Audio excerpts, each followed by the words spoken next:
আমরা এই ভিডিওতে দেখবো যে আমরা কিভাবে আমাদের অ্যাপটা এখন কিভাবে পুশ করব যেটা বাকি আছে। আর একটা কাজ করব সেটা হচ্ছে নেটলিফাইতেও আমরা ডিপ্লয় করে দেখব। তা আমাদের হচ্ছে এই পার্টে আমরা চলে আসলাম। তারপর যেটা করতে হবে সেটা হচ্ছে git অ্যাড করব। তারপর হচ্ছে এই ডট মানে সবগুলাকে আমি অ্যাড করে নিয়েছি। তারপরে এটা হচ্ছে অ্যাড হয়ে গেছে। তারপর হচ্ছে git commit -m, তারপর আমি দিলাম হচ্ছে প্রজেক্ট প্রজেক্ট এরকম একটা দিয়ে তারপরে হচ্ছে git আচ্ছা এখানে হচ্ছে আমাকে এরর দিচ্ছে, এররটা কি যেন দিচ্ছে সেটা আমাদের সমস্যা না। আমি হচ্ছে যে করব সেটা হচ্ছে git commit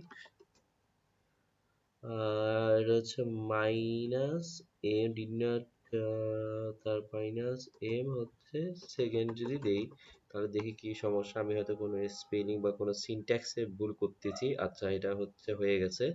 তারপর আমি যে করব সেটা হচ্ছে git push। আমি এখন এটা দিয়ে দিলাম তাহলে এটা পুশ হয়ে যাওয়ার কথা। এখন আমি যদি দেখি ওয়েট করি এটা হয়ে যাক, ততক্ষণ আমি হচ্ছে নেটলিফাইতে চলে যাব। নেটলিফাই, তারপর হচ্ছে নেটলিফাইতে গেলাম। আর আমাকে একটা কাজ করতে হবে সেটা হচ্ছে এখান থেকে আমি বের হয়ে আসতে হবে কন্ট্রোল সি দিয়ে। আমি যদি বের হয়ে আসি এখন, তারপরে হচ্ছে আমি যেটা দেবো সেটা হচ্ছে npm run dev, এটা আমি দিয়ে দিলাম। এখন হচ্ছে এখানে হচ্ছে নেটলিফাইয়ের কাজটা হয়ে যাবে, তাই না? মানে কাজ শুরু করবে বিল্ড করার। এখানে হচ্ছে বাকিটুকু হয়ে গিয়েছে আমাদের গিটে। আমি যদি এখন এই গিটে চলে যাই, এখানে একটা রিফ্রেশ দেই, তাহলে দেখতে পারবো যে দেখেন এখানে দুইটা কমিট, তাই না? এই যেখানে আপনি দুইটা কমিট দেখাচ্ছে, এই যে একটা কমিট হচ্ছে কমিটেড না মানে এখন হয়েছে, আরেকটা হচ্ছে আমি ধরেন কালকে করছি, এইভাবে আমার দুইটা কমিট দেখাচ্ছে। তার মানে আমার গিটে পুশ করার কাজটা শেষ। আপনি এই কোডটা কারোর সাথে শেয়ার করতে পারবেন। এখন হচ্ছে আমাদের নেটলিফাই এর কাজটায় আমরা চলে আসি। এখানে হচ্ছে আমরা npm run dev দিয়েছিলাম, আর এই কই গেল npm run dev আমি দিয়েছি।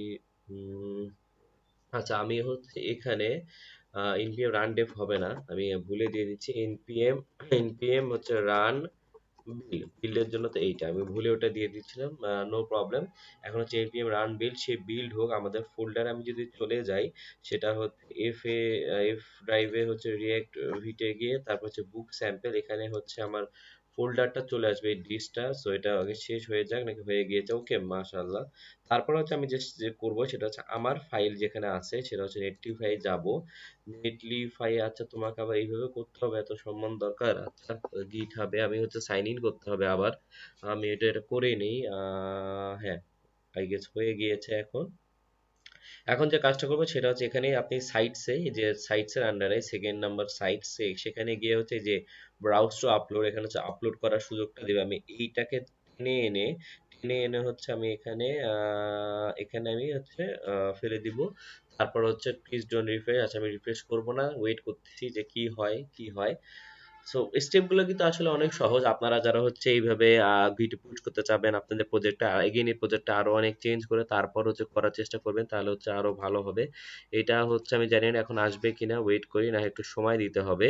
আমি হচ্ছে ওয়েট করতেছি দেখি আসে কিনা। হ্যাঁ, আমার কিন্তু বুক স্টোরটা সুন্দর মতো চলে আসছে। তো আমাদের কিন্তু জিনিসগুলো খুব সুন্দর মতো কাজ করতেছে। এই ভিডিওতে আমরা এতটুকুই দেখবো, আর অন্য ভিডিওতে আমরা নেক্সট কাজগুলা করব।